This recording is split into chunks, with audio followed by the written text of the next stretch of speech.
불교 부처님 가르침이라고 하는 게 핵심적으로 너무나 84,000 법문으로 표현되듯이 양쪽으로 내용적으로 어마어마하게 이제 많거든요. 잘 아시다시피.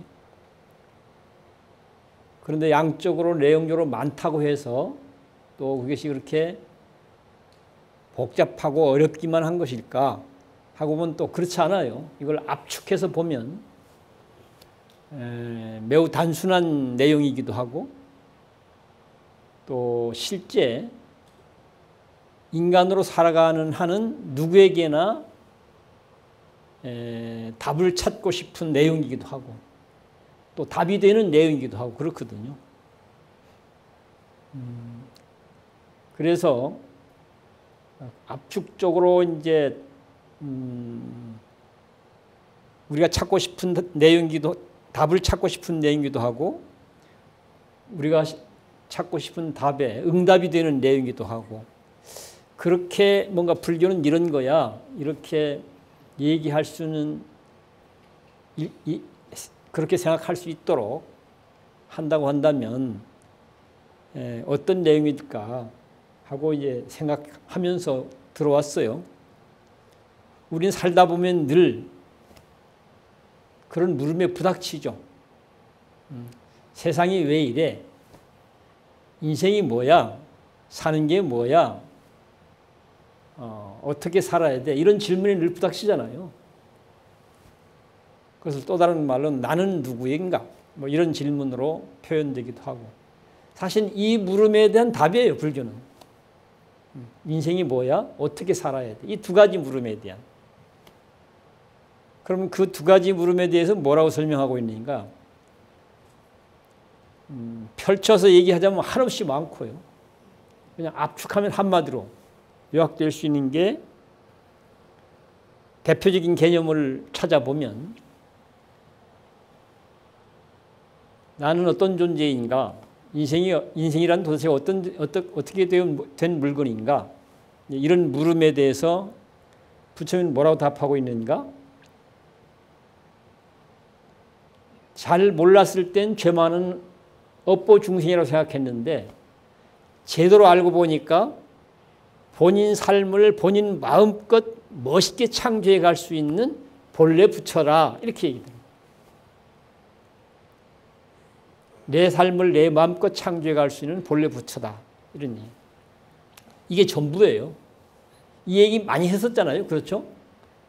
오늘은 이제 살림살이 얘기를 좀 하려고 하니까 아주 핵심 부분만 한번 우리가 좀 상기해서 기억하고 좀 되새길 수 있도록 그래서 이제 그 말씀을 먼저 소개를 드립니다. 이 화엄경에 보면 죄 많은 중생이라고 하는 그런 암과 그런 믿음, 나는 죄 많은 중생이야. 이런 암과 믿음을 뭐라고 표현하냐면 낡은 믿음이다 이렇게 얘기하고 있어요. 하루빨리 집어 던져버려야 될 또는 하루빨리 벗어나야 될 그런 낡은 신념의 감옥이다 이런 얘기였어요. 나는 죄 많은 업보 중생이라고 하는 이 낡은 신념의 감옥으로부터 우리는 빨리 벗어나야 된다 이렇게 얘기를 하고 있어요. 그것을 이제 잘 몰랐을 땐 죄 많은 중생이라고 알고 믿었었는데 제대로 알고 보니까 본래 부처더라 이런 얘기죠. 이 부분을 우리가 잘 정리해서 그 내용이 내 것이 되도록 만들어내는 작업이 사실은 중요합니다. 이런 것들. 그 다음에 두 번째는 어떻게 살아야 돼 하는 얘기죠. 어떻게 해야 돼?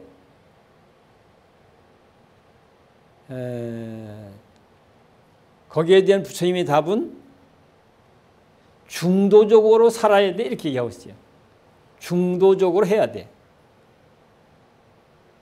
중도적으로. 이 중도라는 말이 사실은 이제 뭐라고 할까? 잘못 해석되고 설명되어서 굉장히 혼란스러워요. 혼란스러워. 저는 근데 이제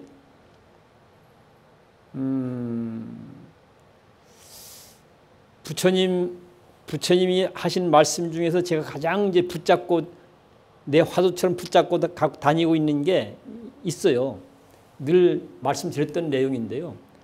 나의 가르침은, 나의 진리는 함께 대화를 나눌 경우 말을 알아들을 수 없는 사람은 빼고. 혹시 제 말 못 알아들은 분 계세요? 지금? 저거 뭔 말이요? 그런 분 안 계시죠? 예, 그러니까 말을 못 알아듣는 사람은 빼고 말을 알아들은 사람일 경우는 함께 대화를 나누면 바로 이해할 수 있는 내용이다. 바로 경험할 수 있는 내용이다. 바로 증명될 수 있는 내용이다. 이게 나의 가르침이고 나의 진리, 이렇게 얘기하고 있어요. 저는 여기에 답이 되도록 우리가 불교를 해야 된다고 봅니다. 바로 이해될 수 있도록, 경험될 수 있도록, 증명될 수 있도록. 왜, 어떻게 이게 가능할까? 이게 가능한 이유가 부처님 가르침은 매우 사실적인 내용을 다루고 있는 거예요. 마치 뭐처럼? 배고플 땐 밥 먹으면 돼. 밥 먹으면 배고픔이 해결돼. 이 말은 사실일까 아닐까요? 누구 주장일까요? 사실일까요? 사실이죠. 목마를 땐 물 마셔. 물 마시면 목마름 해결돼. 이건 누구의 주장이 아니죠. 누구나 경험할 수 있는 사실이죠. 인생은 뭐야? 어떻게 살아야 하는가에 대한 물음에 대해서 부처님은 이렇게 설명하고 있는 거예요. 그러니 얼마나 단순 명료합니까? 불교가. 그런데 우리는 정반대로 지금 하고 있는 거예요. 정반대로. 그래서 그런 부분을 잠깐 상기시켰으면 싶어서 서두에 그 말씀을 드렸고요.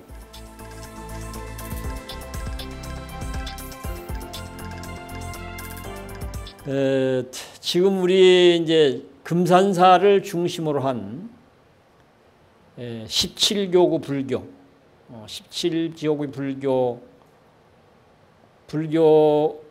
불교는 그 주체를 보면 크게 세 가지로 되어 있어요. 하나는 태공 월주 조실 스님의 문도, 문중. 거기에 이제 조실 스님의 직계 상자들이 있고, 손상자들이 있고, 그 다음은 뭔 상자요? 증손상자인가? 증손자? 증손자 상장이 있고, 이렇게죠. 그게 이제 소위 태공 월주 문중 스님의 문도입니다. 그게 이제 17교 불교의 주체 한 축이죠. 또 한 축은 17교구에 소속되어 있는 본말사 스님들, 본말사 주지스님들. 그리고 이제 거기에 관계 맺고 있는 제가대중들. 요게 이제 17교 불교의 사부대중 주체라고 얘기할 수가 있습니다.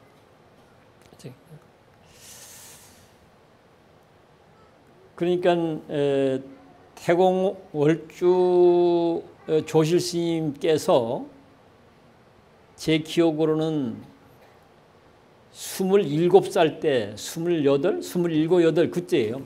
그때 주지를 맡았다고 그래요. 27살 때. 그분은 기록을 깬 게 굉장히 많아요. 최초 이런 것들이. 그것도 최초예요. 그 당시는 뭐 들으신 분도 계시겠지만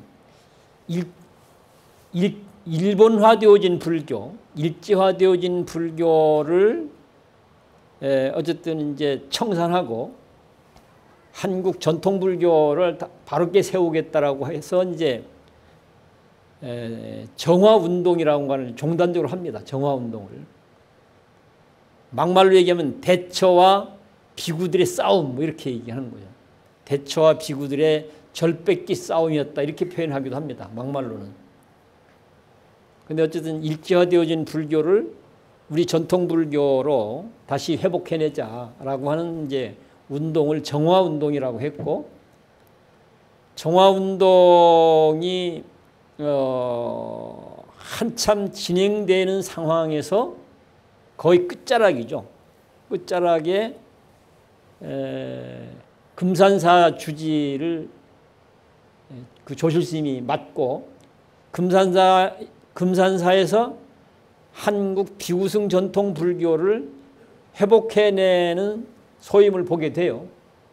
그렇게 시작해서 오늘날까지 그분이 사실은 금산사와 17교구 불교 더 확대하면 전북 불교를 만드는데 선두에 서시기도 했고 구심점 역할을 하기도 하고 큰 지도력을 발휘해서 발전시키는 역할도 하고 그랬던 거죠.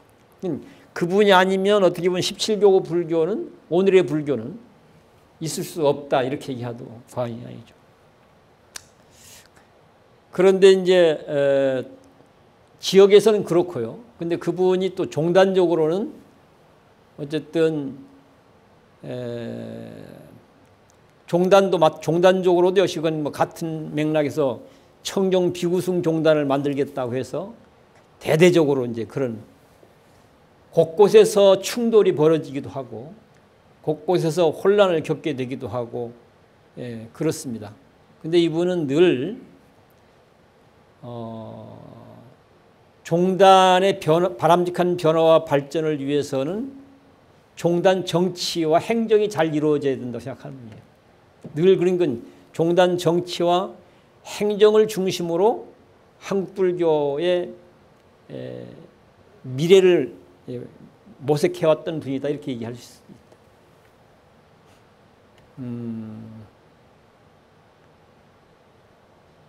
그렇게 해서 이제 어쨌든 총무원장도 하시고 이제 이러거든요.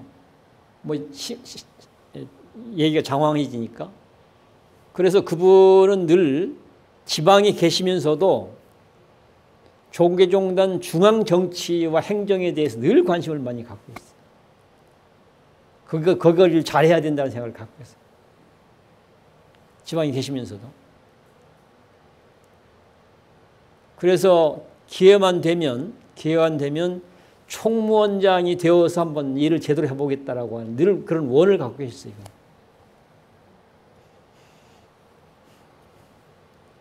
그런데 이제 어쨌든 이런저런 인연들에 의해서 94년도에 조계종단 개혁이 이루어지고 그 개혁종단의 초대 원장으로 이 태공월주 스님이 초대 원장, 총무원, 개혁종단의 초대 원장으로 등장하게 됩니다.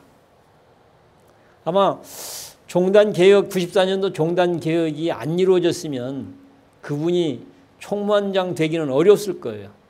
그 앞에는 이제 서희연 스님이라고 하는 분이 종단을 좌지우지하고 그럴 때거든요. 종단 개혁이 이루어졌기 때문에 이분이 사실은 총무원장이 가능했다고 하죠. 그리고 이분이 개혁종단 초대 총무원장이 되어서 많은 활동을 해요. 얼른 좀 이제 기억을 더듬어 보면 이웃 종교 관계로 보면 김수환 추기경님, 또 기독교 지성화를 외치고 나섰던 이제 강원룡 목사님, 이분들은 당대에 비록 종교인이지만 사회적인 스승들이었어요.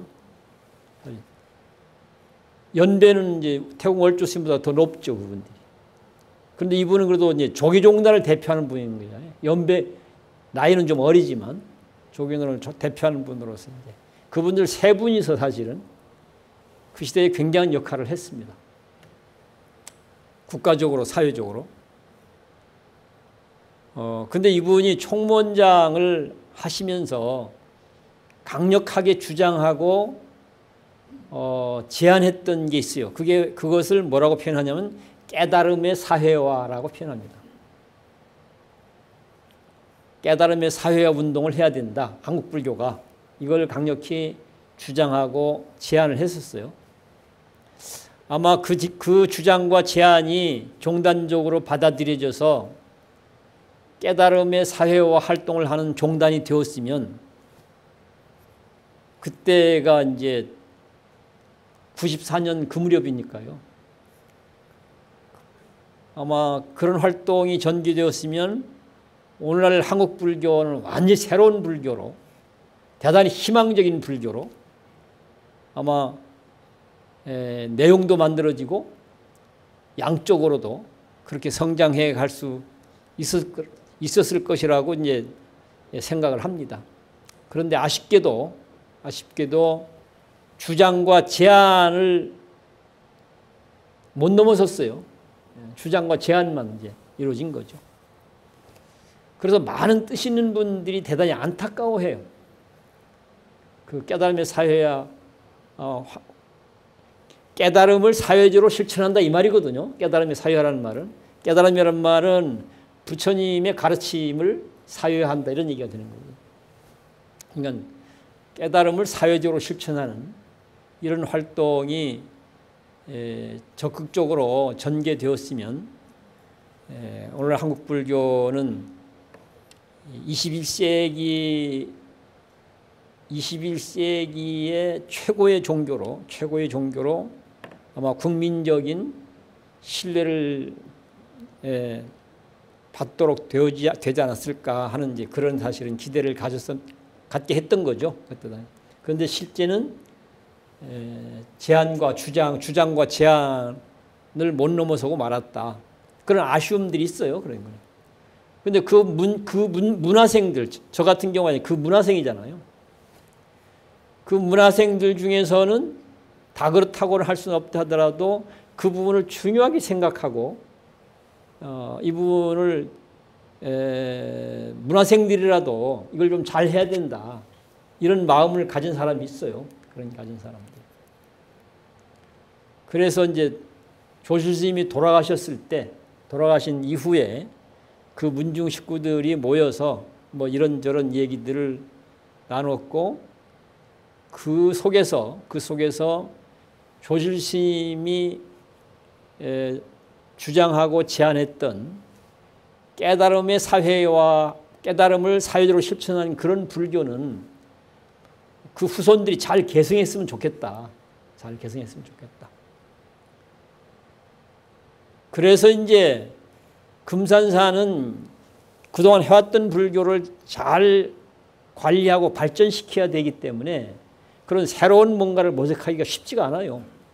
현실을 감당하기만도 버거우니까. 그러니까 기존한 질서를 잘 관리하고 운영하는 축으로 한 축은 가고 또 한 축으로는 깨달음을 사회적으로 실천하는 그런 불교 활동을 잘 계승해서 성장시키는 시기로 그렇게 두 개의 축으로 가면 좋겠다. 그렇게 이루어진 것이 이제 수연사라고 하는 저를 그런 도량으로 한번 모델이 되도록 한번 만들어보자 하는 것이 하나 있었고 또 다른 하나는 전북불교 미래본부라고 하는 것을 만들어서 깨달음의 사회와 활동, 깨달음을 사회적으로 실천하는 그런 불교가 되도록 한번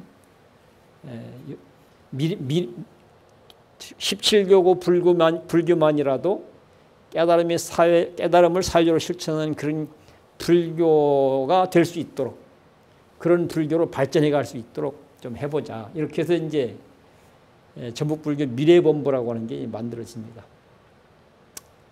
제가 이 말씀을 드리는 것은 현재 우리가 두 발을 딛고 있는 이 수연사가 바로 조실 스님께서 주장하고 제안하셨던 깨달음을 사회적으로 실천하는 불교를 하나는 이 시대의 모델이 되도록 수연사가 그런 도량이 되도록 한번 해보자고 하는 이제 생각.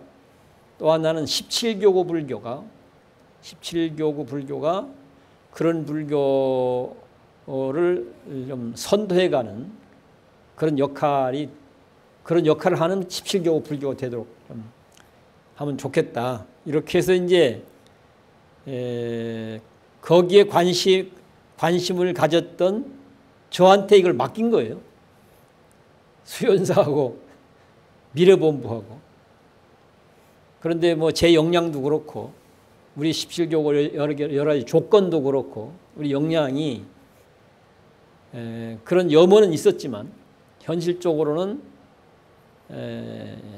기대했던 것처럼 바랬던 것처럼 진전시키지는 못한 상태에서 근근히 지금 이제 여기까지 온 셈이죠. 여기까지.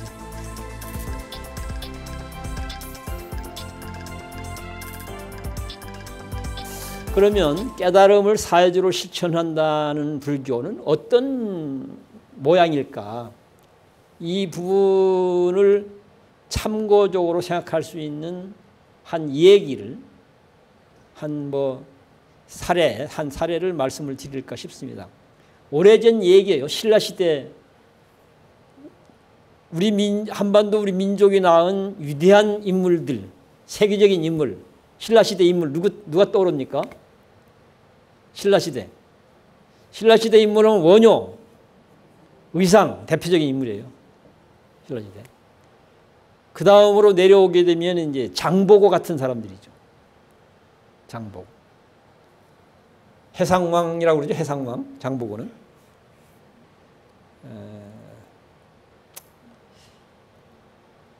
그 의상심이 원효심하고 친구잖아요. 의상심이 선후배이긴 한데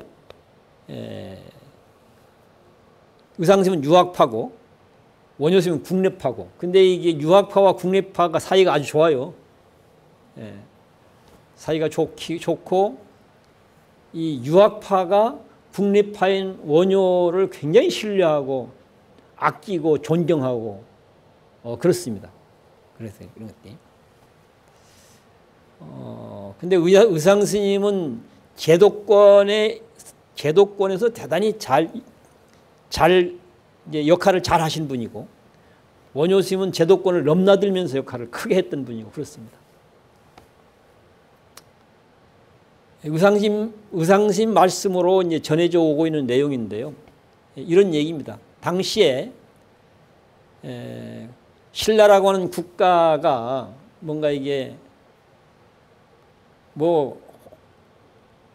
혼란기니까 늘 위태위태 불안불안한 거잖아요. 그러니까 이 위태하고 불안한 상황이니까 어쨌든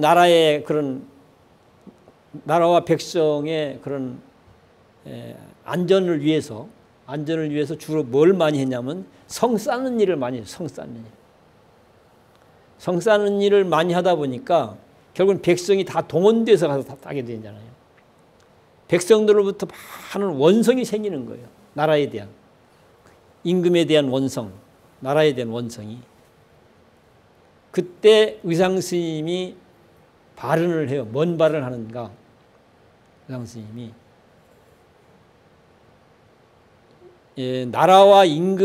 백성이 나라와 임금에 대한 전폭적인 신뢰와 지지의 마음을 가지면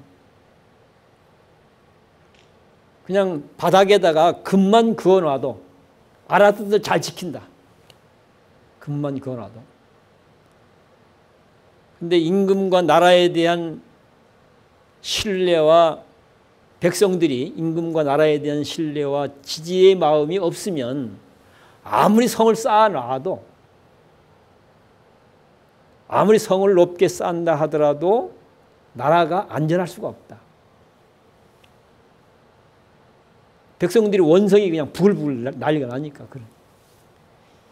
의상스님의 이 발언이 받아들여져서 그 문제가 정리가 됩니다. 오늘날 17교구 전북자치도라고 하는 범주로 좁혀서 지금 이 의상스님의 발언 같은 것들을 참고해서 생각해 본다고 한다면 적어도 전북자치도에서 금산사 정도의 위상이라고 한다면 전북자치도의 도민들이 갖고 있는 여러 가지 그런 뭔가 뭐 아픔도 있고 억울함도 있고 못마땅함도 있고 잘못된 것도 있고 등등 있을 거 아니에요. 그래서 도민들이 사는 게 힘들어지는 그런 부분에 대해서 전북특별자치도를 운영하고 있는 관료들이라든가 또는 주도하고 있는 그런 지식인들이라든가 이런 사람들에게 올바른 방향과 길을 잘 찾아갈 수 있도록 발언을 해야 된다는 거죠. 불교적 안목으로. 교리적으로 이제 연결되는 개념을 찾자면 중도 연기적 안목으로 이런 방향을 향해서 이렇게 가야 돼. 이런 발언이 나와줘야 되고 이런 발언이 나왔을 때 관료들이나 또는 지식인 사회나 언론이 전폭적으로 받아서 잘 반영이 되도록 그런 그 발언하는 사람에 대한 신뢰가 크면 클수록 그 영향은 크게 반영이 되는 거잖아요. 금산사 정도면 그런 발언들이 나올 수 있어야 돼요. 그리고 그런 발언이 나오고 그 발언이 정치적으로, 행정적으로, 사회적으로 반영이 되고 그래야 금산사가 전북특별자치도에 존재하는 이유가 성립이 되는 거예요. 이유가. 존재해야 될 가치가 이런 것들이. 만약에 전북불교가 17교구 불교가 금산사를 중심으로 해서 그런 역할을 하는 그런 불교라면 여러분들 생각이 어떤 생각이 드십니까? 그러거나 말거나 난 관심 없어. 그런 건가요? 불교인이 얼마나 자랑스럽겠어요. 그렇지 않습니까? 전북특별자치도 도민들이 불교에 대해서 얼마나 고마워하겠습니까? 그렇잖아요. 불교가 세상에 있어야 되는 이유는 바로 이런 걸 하고 있는 거예요. 우리는 그런 것이 가능한 불교를 만들어내야 돼요. 그 모범을 우리는 수연사에서 하자, 미래본부에서 준비하자 지금 그 얘기를 하고 있는 거예요. 그렇죠. 박수 쳐야 돼 이거. 네. 사회적 실천으로서의 그런 발언까지 나올 수 있도록 하고 그 발언이 지역사회에 반영이 되어서 효과를 보게 하고 만약에 우리가 이런 걸 해낸다고 한다면 한국 불교의 선두주자가 될 거예요. 제가 볼 때. 기왕 우리가 불교를 하려면 좀 멋있게 해야 되지 않겠습니까? 그렇죠. 그렇게 할 것을 작심해서 그렇게 하는 걸로 하고 그 마음을 증명하는 차원에서 박수 한번 칩시다. 네, 고맙습니다.